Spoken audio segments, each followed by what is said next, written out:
News Barak দর্পণ studio থেকে আমি সঞ্জন কুমার প্রকাশিত।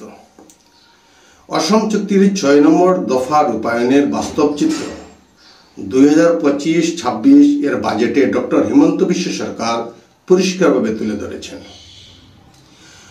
অনেক বুদ্ধিজীবীরা ভাবছিলেন এই ৬ নম্বর দফা কখনোই বরাকের ক্ষেত্রে প্রযোজ্য হবে না।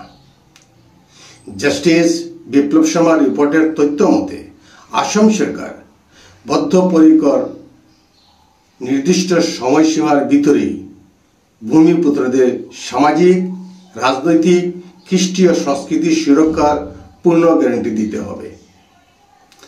আসাম সরকারের এই দৃঢ় পদক্ষেপের বিপরীতে দাঁড়িয়ে কথা বলার ক্ষমতা ও সাহস দেখার মতো কেউ নেই বিশেষজ্ঞরা মনে করছেন।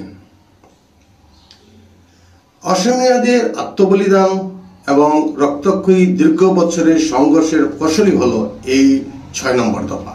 তবে একটি বিষয়ে সবাইকে সতর্ক থাকতে হবে, যে সকল সম্প্রদায়, জাতি ও জনগোষ্ঠীর অস্তিত্ব এই বিপ্লব শর্মা কমিটির রিপোর্টে উল্লেখ আছে তারাই শুধু বিশেষ সুবিধা ভোগ করতে পারবেন।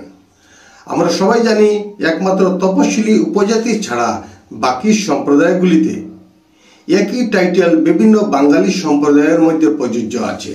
এই সুবাদে অনেকেই দালাল চক্রের সহায়তায় অর্থের বিনিময়ে খিলঞ্জিয়া জাতির প্রমাণপত্র সংগ্রহ করে অবাধে চাকরি ও ব্যবসা বাণিজ্য চালিয়ে যাচ্ছেন। আগামী দিনে হয়তো তাদের জন্য বিপদ আসতে পারে। বরাকের খিলঞ্জিয়া সংগঠনের নেতৃত্ববৃন্দ চাইছেন অঘোষিত এবং অবৈধভাবে যাহারা বরাকে দাপড় কাটিয়ে ভূমিপুত্রদেরকে কুণ্ঠসাৎ করে রেখেছিলেন তাদের উচিত শিক্ষা হোক। আমরা সবাই জানি সর্প এবং সজারুর গল্প, তাই ধৈর্য সহকারে নিশ্চয়ই অপেক্ষা করতে হবে। আসাম সরকার হয়তো ভূমিপুত্র কাছাড় জেলায় একজনও পায়নি অসম সৌরভ এবং অসম গৌরব তালিকায় সম্মানিত করার জন্য। সেই জন্য আমাদের সবাইকে ভাবতে হবে এবং বাস্তবকে আলিঙ্গন করতে হবে। সবাইকে আজকের মতো নমস্কার জানিয়ে বিদায় নিচ্ছি।